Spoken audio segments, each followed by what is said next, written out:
आणि आता बघणार आहोत 9 मोठ्या बातम्या। धनगर समाजाचा चिकित्सा अहवाल बासनात, महाधिवक्त्यांनी अहवालावर अभिप्राय न देता परत पाठवला। धनगर समाजाला एसटी प्रवर्गातून आरक्षण देण्यासंदर्भात टीसीएसने तयार केला होता अहवाल। महाविकास आघाडीच्या शेतकरी जनआक्रोश मोर्चाचा आज दुसरा दिवस। आज केंदूर, शिक्रापूर, हावरा, मांडवगड, निरवी आणि दौंडमध्ये मोर्चा। शेतकऱ्यांच्या विविध 6 मागण्यांसाठी महाविकास आघाडी आक्रमक। काँग्रेसच्या सुनील केदार यांच्या जामिनावर आज निर्णय। केदार यांच्यावर नागपूर जिल्हा बँक घोटाळ्याचा आरोप। केदार यांच्या शिक्षा स्थगितीच्या निर्णयावर आज सुनावणी।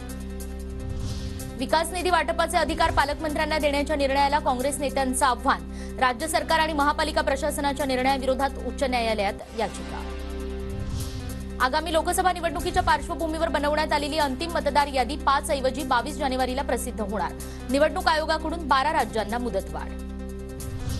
केंद्राकडून शेतकऱ्यांना 6,000 ऐवजी आता 9,000 मिळणार। पीक विम्याची व्याप्तीही वाढवण्यात येणार। शिव पनवेल महामार्गालगत सुरू असलेल्या विकास कामांमुळे परिसरात धुळीचं साम्राज्य। मुंबई पालिकेच्या सार्वजनिक बांधकाम विभागाची एमआरडीएला नोटीस।